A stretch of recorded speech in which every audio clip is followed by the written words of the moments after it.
Welcome to the Mandatory Social Interaction Show. I am your host, Eric, along with the highfalutin Ben. Is that a good thing or a bad thing? I just pick the adjectives. You figure out the value judgment. Oh. How you doing, Ben? Oh, I'm tired, but doing well. I had a bit of an extended break for the 4th of July, which is great. And I am trying to get my act together and get things done. The problem I've found with taking a vacation is the fact that I don't get anything done. Yes. Yes, I know how that goes. I've also taken a couple days off, and I really haven't gotten done nearly the amount of creative stuff that I wanted to. Yeah. So yeah, I know. So how are you? I am doing well. Good. So let's see. Anything interesting going on this week? Last week we had holidays and vacations, and that's probably about it, Holidays was the bulk of it. I've been mostly just trying to catch up on creative stuff and get things out the door. I had an audiobook project that I was working on yesterday. A buddy of mine, Michael Duda, who I've worked with in the past, he asked me to do some stuff.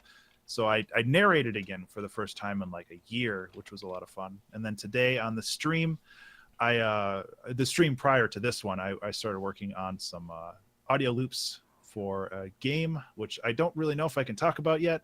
It's just a little mobile game, but it seems pretty neat. So cool. That's I'm finally getting actual work done, which is pretty cool. Actual work TM, which is something I haven't done in a while, which is nice. Hey, that's awesome. And I was listening while you were doing some of those audio loops, and they were sounding really cool. Yeah, thanks. So thanks, Jank. So let's see. We have a couple of things on the docket for today. The first one, actually, this is, I think, near and dear to you, Ben. And that is why it doesn't matter when you're making your art if it is perfect. Oh, yeah. Yeah, I've talked about this a lot. I love this topic. Well, there's a couple reasons why that doesn't matter. First and foremost, did you want me to just jump right in? Go for it. Jump in. No, you're good. First and foremost, there's no such thing as perfect in any sense of the word when it comes to any kind of creative outlet. For two reasons. The first reason is that it's never going to be perfect for everybody. You're never going to please everybody. There's always somebody who has a different preference in genre or taste than you. So you shouldn't have to worry about making everybody happy, because that's not going to happen. Second, it's never going to be perfect for you as well. I should point right at the camera for you. Because there's always something that you'll feel like you can change. And maybe that's just me, but I've never met a person who exactly, pizza. Finished, never perfect. I've never met somebody who finishes a song or an artistic thing and is like, this is perfect. There's no changes that I ever want to do on this ever again. Yeah. Because if you let it sit for a couple weeks, then you listen to it again and you're just like, oh yeah, well, I could have done that differently. And this could have been better. And it's like, those are things that you listen to or see, and you can absorb those things and you can make your next project better because of it. But there's no way that you can make the perfect song because it's just not possible. And I just realized I copied the wrong files and sent them to them. Whatever. I sent them WAV files instead of MP3s, so it's just slightly larger. Anyway, so I think that it's important to not worry about perfection as much as people say, because nobody, well, at least nobody who's sane anymore, worries about perfection. Yeah, and one of the interesting things that I've always heard, and that's really hard for people to do, is basically a little bit of advice, and I'm not sure where it exactly comes from, but it's essentially finish the thing you're working on and put it out. It doesn't matter if it sucks. It doesn't matter if it's good. Just finish it, put it out, and move on to the next thing, and learn from it, and just keep going. And that's something that I mean, even I, I mean, I think we all struggle with, right? I mean, it's like, it's really hard to let go of those things and say, okay, this is done. It may not be good. It may be bad. Who knows? But it's done, and we're just going to put it out and move on with life. And maybe put it out just means, you finish it and you tuck it away somewhere. Yeah. Although I think there's more value in making it available in some way, especially now that that's so easy to do with, Bandcamp, SoundCloud, any number of different services. Mm-hmm. Put it out, and who cares if it sucks? And the worst thing that happens is somebody tweets you and says, "Hey man, you suck," and you go, and you move on with life, right? I feel that it's so important to put things out there these days. And like you said, like if it's bad, it'll just get buried in all the other stuff that's out there. And if it's bad and somebody really loves your discography, they just won't listen to that part of it. There's no reason to not put things out these days, especially considering the cost is either free or very cheap, depending on which route you go. Like Bandcamp is free, SoundCloud is free, DistroKid is cheap. Depending on your album, you can go through CD Baby for distribution or whatever, but I like DistroKid.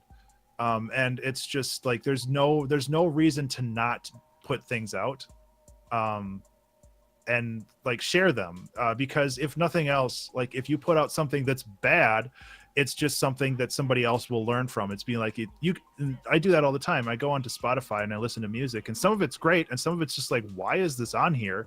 But I listen to it and I'm like, okay, this is stuff that I don't want to do in my own work. Yeah. And there's always learning experiences if you approach experiencing art mindfully.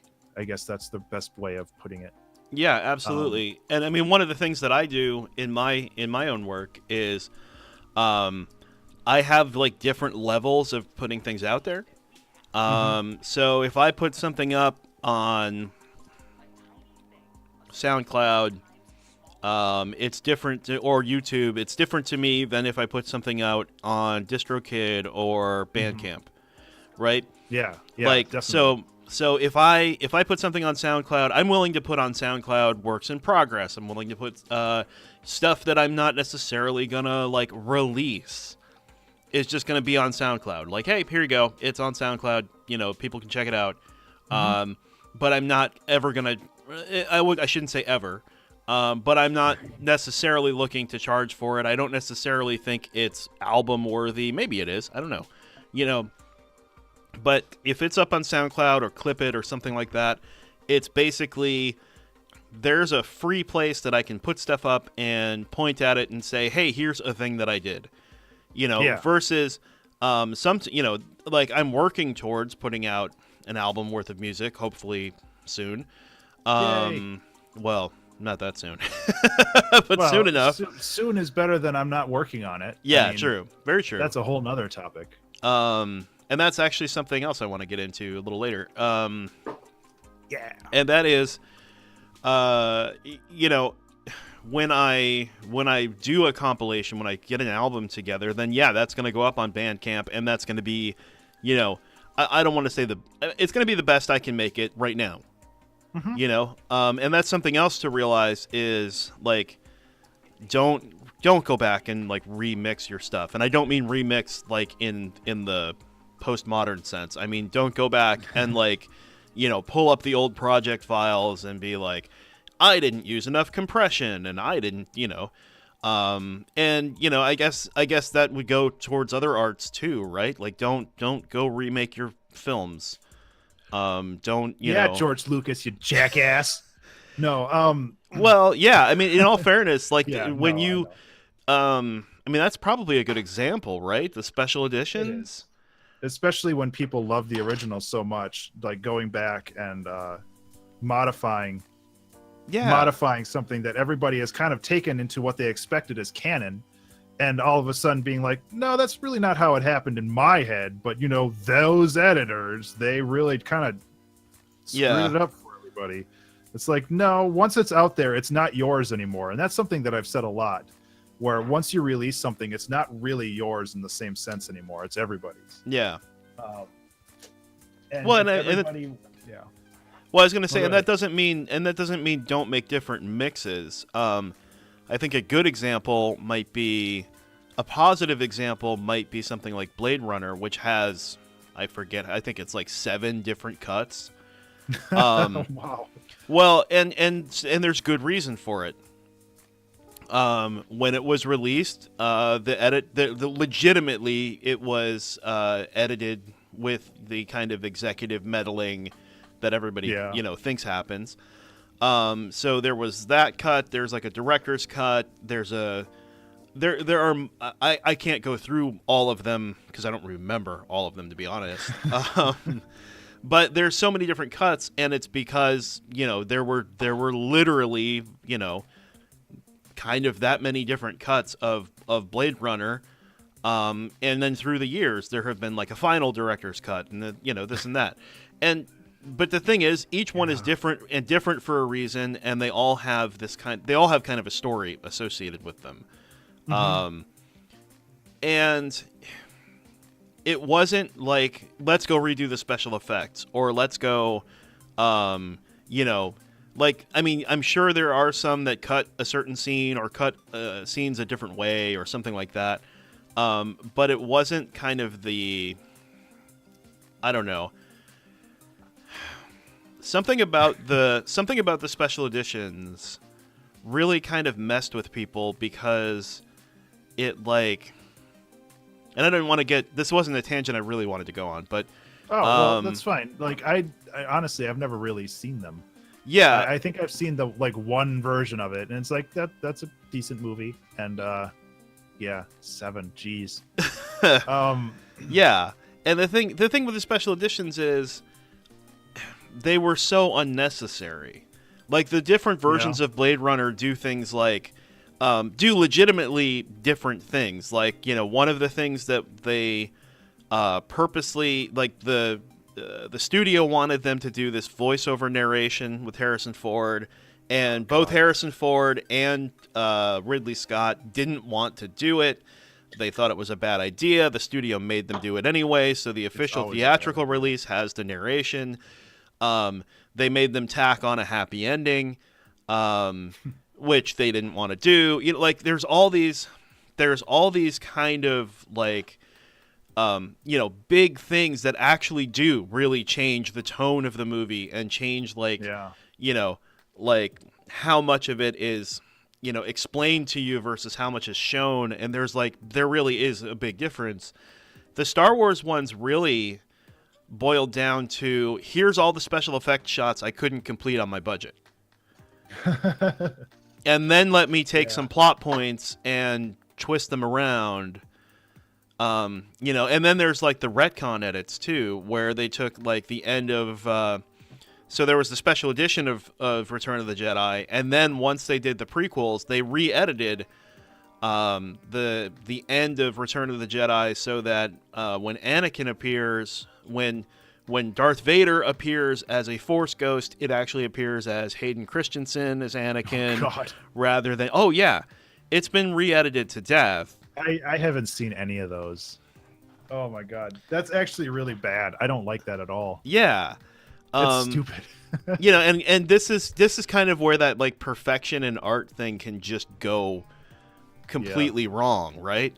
Where you have you're just kind of you're chasing this wait, no, it has to be this if it's that and the other one because of the and I can see, I'm sure another good example that I don't know the story of that well is that Guns N' Roses album Chinese Democracy that took something like 15 years for them to actually release. I don't know about that either. And it's one of those things that's you got to find a way to get the stuff out there. You got to find a way to let go of it. You've got to, I guess as a band, there's nothing wrong with cutting a demo and then cutting a better version of the track. And I've even heard, different mixes and different, stuff that uses different takes. So you did 5 takes of the vocal and, I get that. And a good example that I can think of is Times Like These by Foo Fighters. There's like the official album version that's really cool, and it's very electric and distorted. And then there's like this awesome acoustic version that actually brings a completely different vibe, a completely different thing to that song. And I can see why you did two versions of that song, because it's like, oh yeah, no, this is like when you do it like acoustic and it's it's a different arrangement. It's like, wow, the shift, it goes from this like upbeat like thing to this really heartfelt, like, you know, like all of a sudden the emotion and the mood just completely changed, and it was really cool. Yeah. I mean, like I get doing that, but that doesn't mean that you don't release the original, and that doesn't mean that that doesn't invalidate the other one.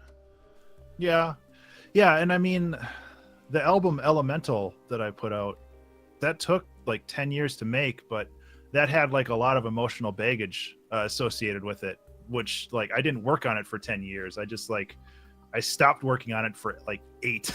Yeah. So it might be similar to those. Like I doubt like the Guns N' Roses album that they worked on for 15 years, like, or it took 15 years to make. I don't think they were working on it every day. No. But it's like there's definitely limits to that. And like Jenk said, sometimes you just have to let it go one way or another, either just shelving it or releasing it. Because otherwise, if you keep editing things, it'll just turn into a mess. And I think that that's another really good point when chasing perfection, because like you have to figure out when it's good enough. And I still have that in the background, that good enough poster over there. And that, let's see if that actually worked. Close enough. It's that means a lot to me, because I say it a lot, and I realized I said it a lot in this stream, which is why I made the poster, because at some point you need to just be like, that's good enough. I need to move on with my day and my life and everything else. Like I can't just sit around and fiddle around with these knobs forever. I have to just keep moving forward, because you never progress as an artist if you sit in the same place.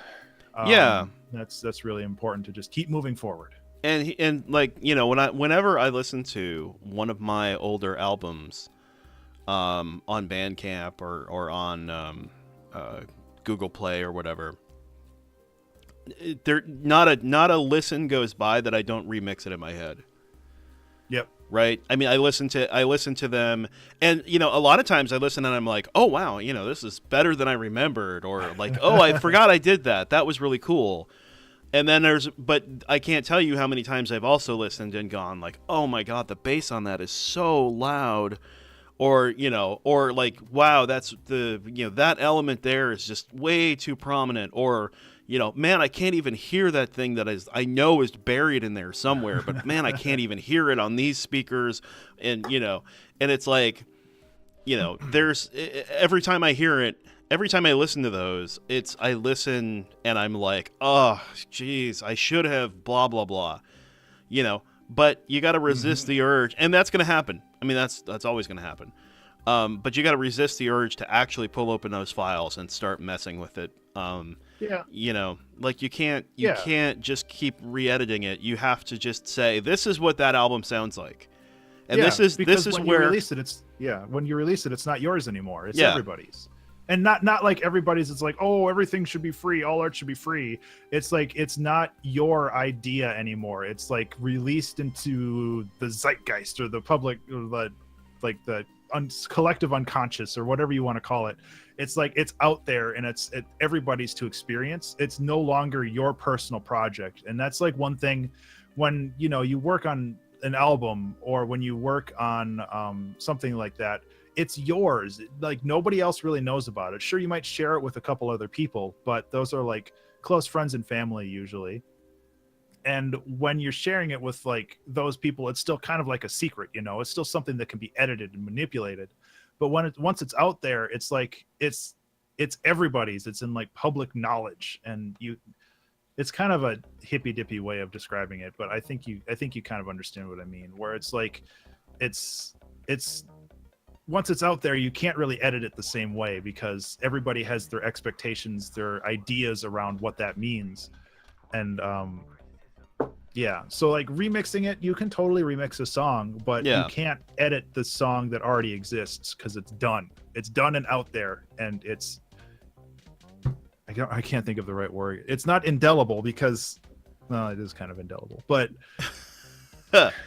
yeah, I mean, I get what you're saying though. Like, and here's a good example. Like, think of, you know, if you think of like your favorite song by somebody, and like, you know, I can think of a few songs like where the vocalist does stuff where it's like, you know, that happened on a specific take.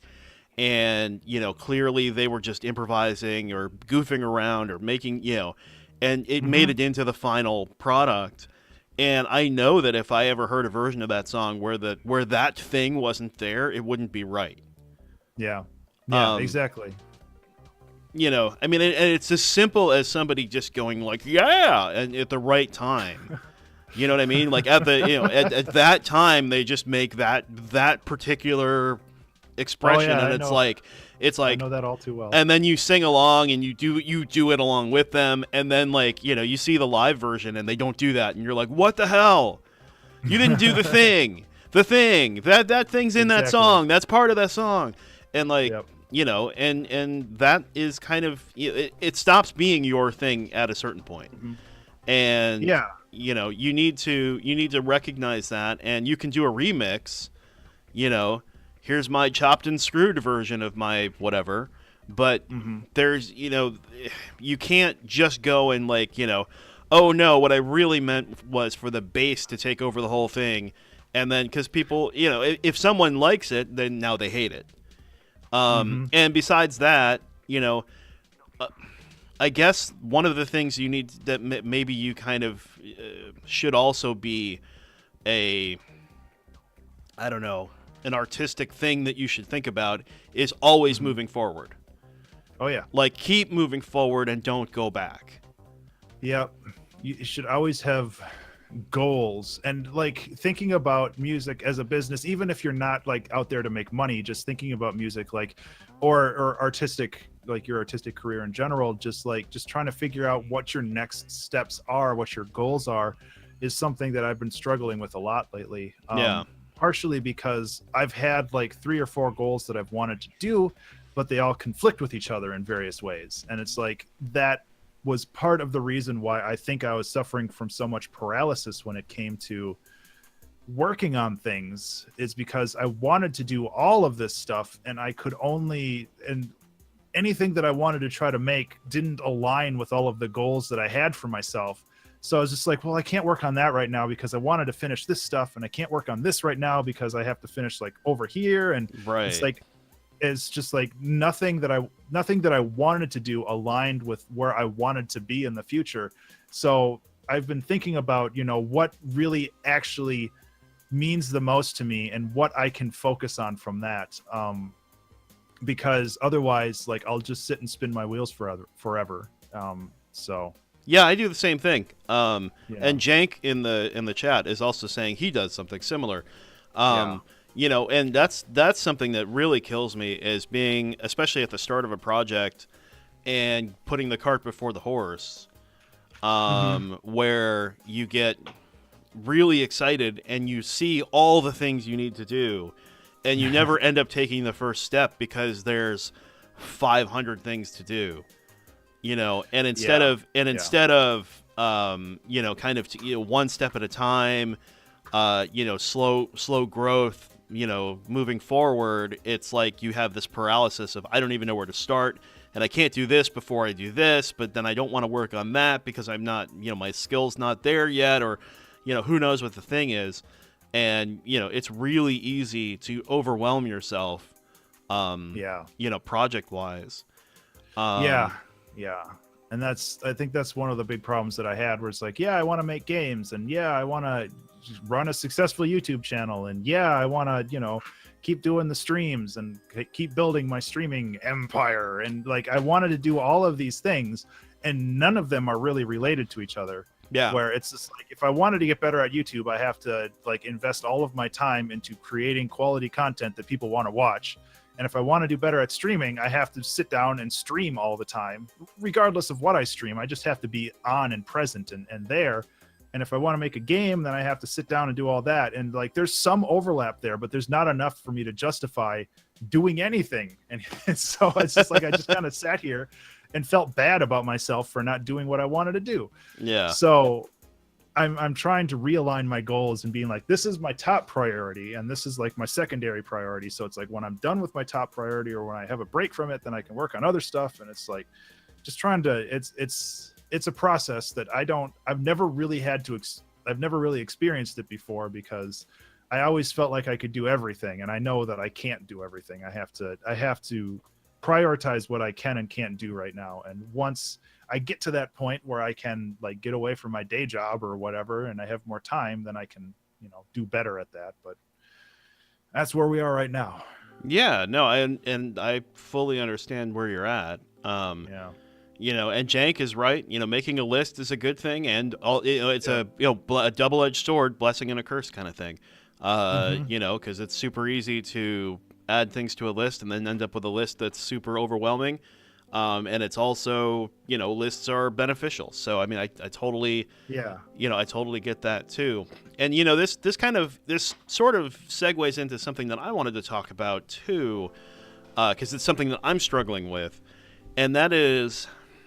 And this kind of relates to finding your voice, but, I've put together, I don't know how many songs now, maybe 5 or 6 songs that I'm, for this album that I'm working on. And they run the gamut from like, some of them are housey, some of them are, at least one of them is kind of a techno kind of thing, like a dark techno. There's at least one that's more ambient.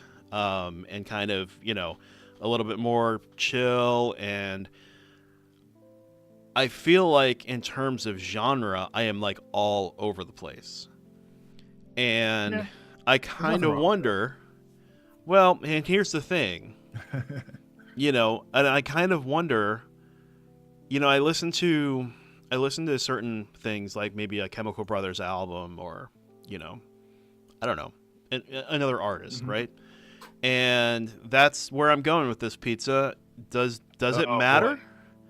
You guys are hitting all my rant points today. And here's the thing, and I don't necessarily want to trigger a rant here. No. But the question about genre that I have is, do I guess one question is, do I make a house album and a techno album and an ambient album, and they're different albums? No. Do I jam them all on the same album? And I guess my question becomes is genre, this is what I have written down here, is genre a restriction or is it a necessary categorization? Because in all fairness, if I can say, hey, this is a techno song, and someone says, hey, I like techno, the odds of it finding its audience are a little bit better, right? Like if I say, hey, here's 3 house songs on an EP, and a DJ who's playing house tracks sees it because it's under house and goes, oh, these are cool, that brings my music to a wider audience. So in a way, that's a valuable categorization, right? Of saying like, hey, this is a thing, and somebody who says, oh, I'm into that thing, it's kind of simple advertisement, right? It is, yes, but okay, the best analogy I can think of is, I wish Tim was here because he'd understand this. Solo game streaming versus being a multiple game streamer. Yeah. When you are a solo streamer, people are going to your stream for the game. They're not going for you. They might stay for you eventually, but they're going to your stream for the game.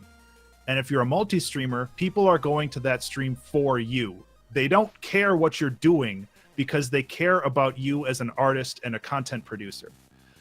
And I feel that genres are only valuable for people who organize record stores. That's it.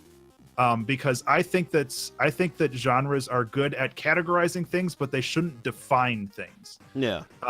And I even got a tweet like 2 or 3 days ago talking from somebody saying that they still love the album "Do This Justice" that I made, which is all over the place. That is it goes truly from, like, one of my favorites of yours, actually.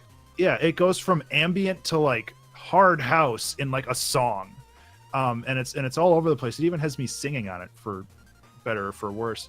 And I was like, oh, thank you so much for liking that and letting me know. And he's like, I said that it's a little bit of a wild card album, and he said he loved it because it's a wild card album. It goes all over the place, and it like explores so many different ideas at the same time. And I think that that's valuable because it expresses yourself as an artist rather expressing the genre. And it's like there's so many genre albums out there already.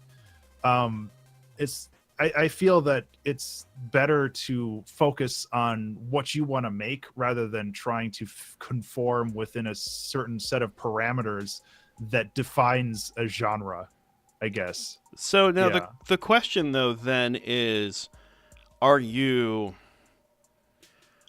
those genre albums more successful than, multi-genre albums?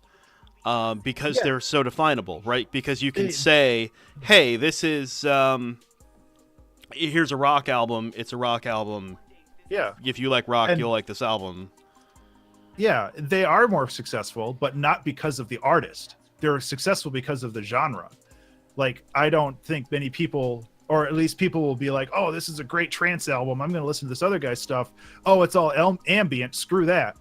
Like, they're not gonna stick with you as fans. They might like that album, which is great. And if you're trying to get exposure, or if you're trying to get your name out there more, that's great. But I think that expressing yourself as a multi-genre, anything is more valuable because it expresses more who you are rather than what the genre, like the potential of the genre. And if you want to sit down and make a trance album, there's nothing wrong with that. Sure. It's just like doing that for the express purpose of getting more people to listen to your stuff is both disingenuous to your listenership and to you as an artist as well. Like, and that's one of my questions too, is how much does genre inform your voice? Something like, I mean, if you go Chemical Brothers or Deadmau5 or, like Crystal Method, sure. Yeah. Like a Crystal Method track is a Crystal Method track. Like there's no mistaking it. And like on the one hand, I could see, like, I made that techno track and I really like it. I listened to it. I actually submitted it to Garden Sounds Coffee Time yesterday. Oh, nice. And it was pretty well received, so I was pretty happy about that. And I was like, should I be doing that? Is that my voice? Like, do the Chemical Brothers sit down and say, hey, this is really cool, but it's not a Chemical Brothers track?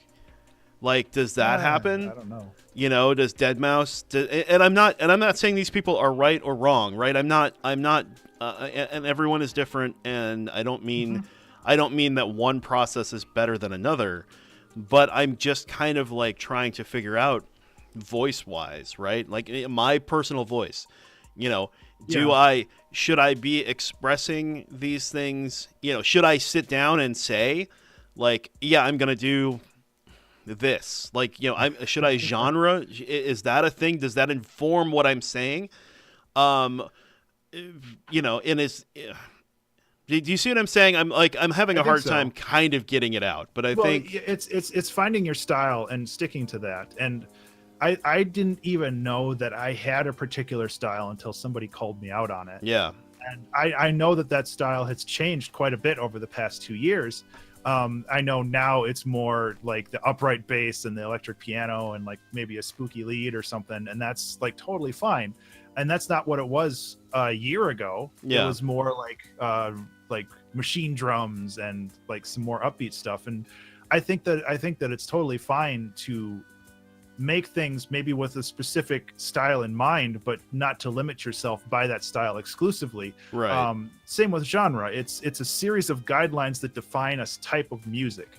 That's all it is, and that's all your style is too. It's a series of guidelines that define the way that you write music or do art in general. I know we're talking music specifically because both of us are musicians, but like this applies to all art in one way, shape, or form. And I think that it's incredibly important to understand that, like, you're not limited by anything. Like, you can do anything you want, and it's not necessarily just for your audience, it's for you as well. If you want to make something, then you should make it. And if people aren't receptive to it, that's your decision to continue making it or not. But if it brings you happiness to make that, then maybe you should continue trying that out, because there will be an audience out there somewhere that will be receptive to that. It's just finding the right audience. And I've always thought that it's more valuable to find people who like what you do and who you are, rather than just people who like the output that you make. Like, having people, it's like, oh, I love trance music, so by extension I also like this person. I don't think that that's very genuine at all. Well, and that's not, and so I don't think most people are like that. No. I feel like, well, yeah, but probably. I mean, I'm sure there's some 14-year-old who assumes that all trans people are cool or not or whatever. But one of the other things with genre that I kind of wonder is,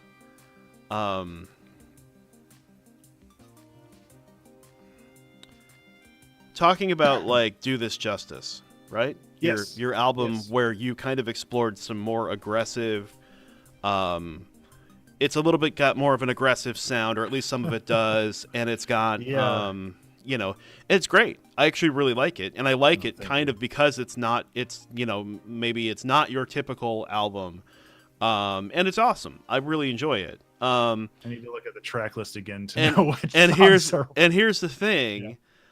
The thing that I take away from that is partly that there is an amount of bravery, ballsiness, like going outside your comfort zone, like exploring things that maybe you're not comfortable doing normally. Mm-hmm. Where, I mean, clearly, some of those songs have you like screaming into the mic. And that's, I know I forgot about that. I am not trying to embarrass you. No. But I can imagine that was not a comfortable thing to do, at least not initially, until you kind of started doing it and started kind of getting into the feel of it. Because I know I would have a problem doing it too. It'd be hard for me, at least at first, to like get, to kind of channel that, and and the thing that I'm trying to say is, part of doing that techno song for me was like having like the courage to do a techno song, which I'm sure sounds absolutely dumb, but there is like, and maybe it's just my own mental baggage that, you build these things up in your head and you listen to, an artist, whatever that artist is, right? And you go, wow, that's really good. I can't do that. Mm-hmm. Like that's for them. It's not my, it's like that's outside of my wheelhouse. And it takes some guts. Not trying to compliment myself here, but it takes some guts to kind of push past that and go, no, I can pull off a really prominent kick drum and not and make it cool and not like, and not feel like a wiener doing it. Well, I mean, I think that's like one of the real big values with a lot of more traditional art, I want to say, non-digital art, or even like music. The source code is all right in front of you. Like, if you want to know how to make a painting like somebody, you just look at that painting. You see like how most of that happened right on the page, or on the canvas. And same thing with music. Like, it's all laid out right in front of you. You just have to be able to have the knowledge to deconstruct that and understand, how everything kind of meshed together into making the completed song. So it's I talk about mindfulness a lot when I talk about creativity, being able to sit down and like understand how something works. And I think that that's one of the most valuable things that you can have, is just to be mindful when you're paying attention to something. And yeah, it's the same thing. It's just having the knowledge and understanding on how to make something so you can make it yourself, and then you can put your own spin on it, which is also valuable as well. Yeah, absolutely. Mintrovert, that is badass. We'll talk after the stream, man. Got to keep the logo though, right? Mintrovert posted a new Twitch overlay for us. Yeah, which we may or may not use. We'll definitely check it out. It's super cool. So yeah, well, the logo. Well, we can talk after the stream, or after the podcast. So anyway, yeah, I mean it's something I've been struggling with because I keep listening to or looking at my tracks, and I keep wondering what, and I mean, I suppose there's always the snowflake, oh, it's all your voice because you made it. But at the same time, it's kind of like, no, is that my voice? Like, which part of this is and it's a struggle trying to kind of figure out. I guess partly it's like, part of the genre thing, I think, is also predefining a direction for yourself. Yeah. And it's like, it's not your voice, it's the voices of everybody that you are inspired by. There's no original ideas out there anymore. True. At least in the overarching sense. And you can find things that you're inspired by, and you can adapt multiple things into the same thing, and you can create something new, but it's still, the scaffold is still unoriginal ideas that you've stolen from somebody else, whether consciously or unconsciously. And there's nothing wrong with that. Like, having your own voice is basically, and I've talked about this before, I think, where if you have a voice, that is basically just everything that you love about that medium of art. And people who like the artists that you like will generally flock to you or find you and appreciate the same styles. And I think that, it's valuable to just have, be aware of that. It's like, you're not, oh, I'm some original artist that makes everything new and fresh. It's like, no, you're not. You're never doing that. And that's okay. Everybody does that. And something new might come out of the amalgam of ideas that you mash together, but that's not really new in the strictest sense. It's just different. It's different in a way that people haven't experienced before. And I think that maybe that's just rebranding new, but I think that it's still valuable to not think that you're kind of some special flower, that everything is unique for you, and it's not. It's not, and you should get over yourself and just make things. Well, thanks, Ben. Now I feel worse. I'm not talking directly to you. No, come on. I'm just teasing. Yeah. No, but you're exactly right, and that's one of the interesting things.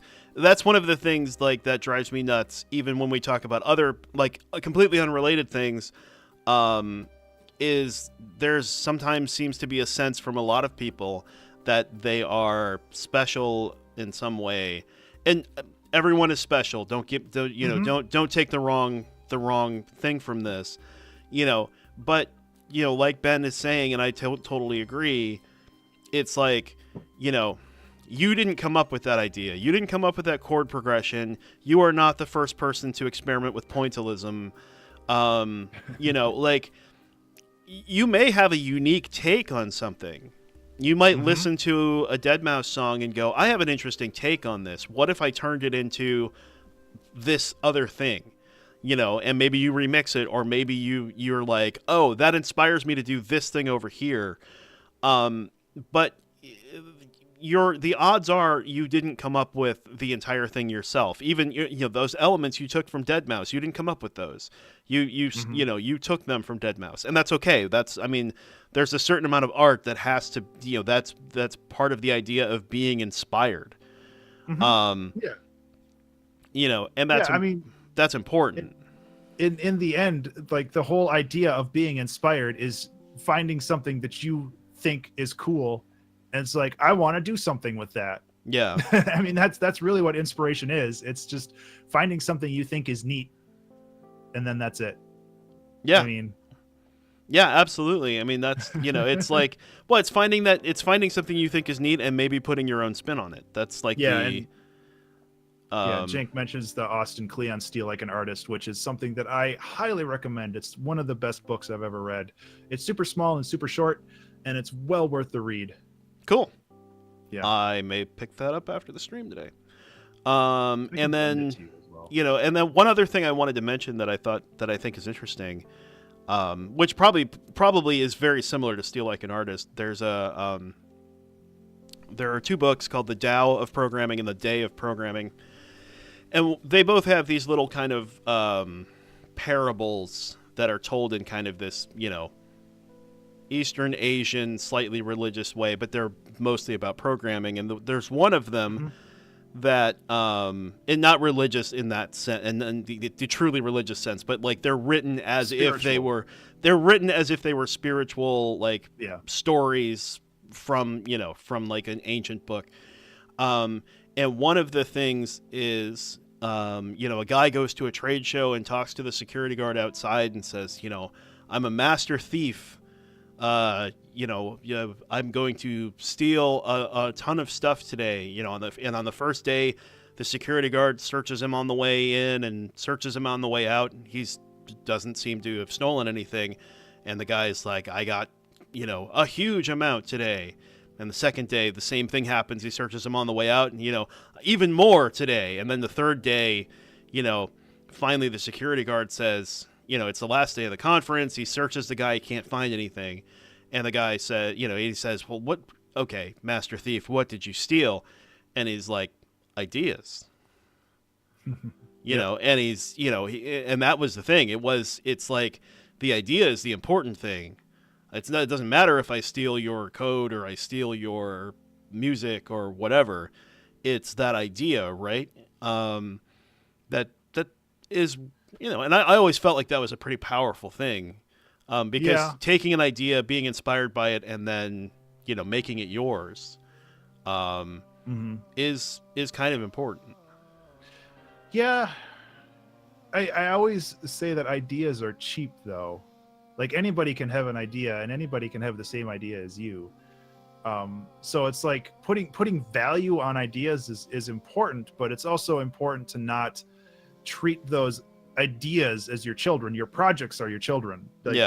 Like anybody can have an idea, and like I'm sure everybody's had the same ideas that I've had in like my idea bin before. It's like those things are important to me, but that doesn't mean execution plays a larger role. Thank you, Cenk. It's how you execute on that idea rather than the idea itself. And I still think that ideas have value, but they shouldn't be lauded as the most important and most valuable thing, because those are just ideas. That's not the work. That's not anything.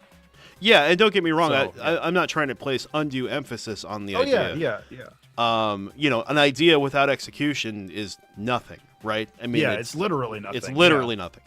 It's just one of those things that, I don't know, it always stuck with me, and I feel like ideas, like, and I guess that the point of that wasn't to emphasize the idea so much as the stealing ideas.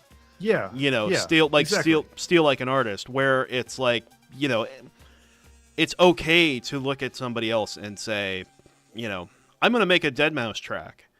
I'm gonna take that apart and see how that works, and then I'm gonna make one, and that's a perfectly valid exercise. Yep. And I've done the same thing. Like one of my songs, I think in the Covered in Cats album, Groundswell. No. That Groundswell is on. What do you call it? Do This Justice, which is awesome. Is it? Yeah. Oh, it is. Oh shit. It's one of my favorite tracks on that album, which is why I know it. I was definitely inspired by Deadmau5 in this, but like in one of the albums, I can't even remember what it is now. Like I started a remix to Deadmau5's Some Chords, and then I was like, this song is really good. I don't want it to be a remix of a song. I want it to be my own thing. So I just took it, and I was like, at that point, Some Chords is just a chord progression, really. So I just took it and ran with it. And ended up, where the hell was it though? I think it Clockwork Friends off of 13 Is My Favorite Prime. that started as a remix to Deadmau5's Subchords, and that just kind of went off in its own direction because, you know, it was an idea that I liked, and I was like, why would I waste quote unquote this idea on a remix when I can actually do something new and interesting with it? Right. And so that's what I did. Hey, that's cool. Not much of a resolution to that story, but yeah. So let's see here. We are coming up on about 55 minutes. I think it might be time to wrap it up. But I think we did some good service here. I hope so. I think that meets and or exceeds our social interaction quota for the week. Yeah, I could probably talk for a half hour on Neil Cicierega just in general. So maybe we should add that to the list. Well, we will absolutely add that to the list. Because the short version is Neil's music isn't music, it's a comedy set. It is set up and paced like a comedy set, and I love it for that. But that's a whole different discussion. So, well, cool. Like I said, we've reached our social interaction quota for the week. I know directly after this, I'm going to stop talking to anyone and everyone. That sounds wonderful. Yeah, until next Saturday. That's when my vocal cords get warmed up again, and then I speak to you, and then we cut it off. So Ben Burns. And next week is a very special stream because we have our first guest. Oh, rock on! Yeah. Who is our first guest, Ben? Or are we not announcing it? As far as I know, Garden Sound is still planning on joining us. Nice.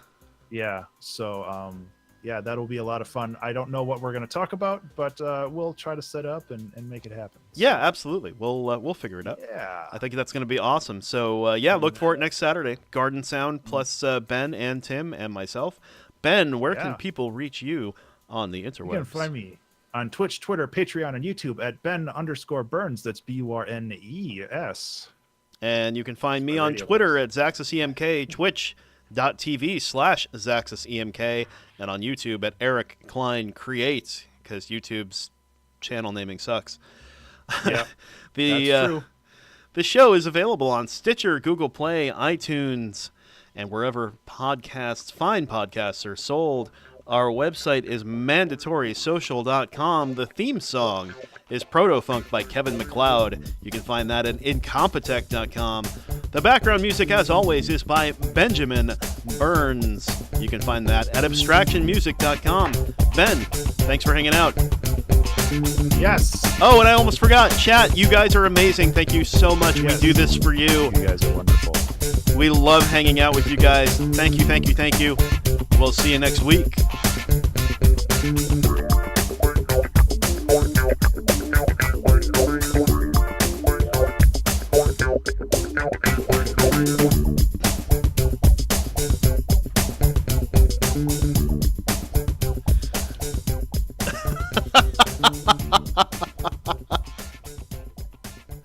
That's so good.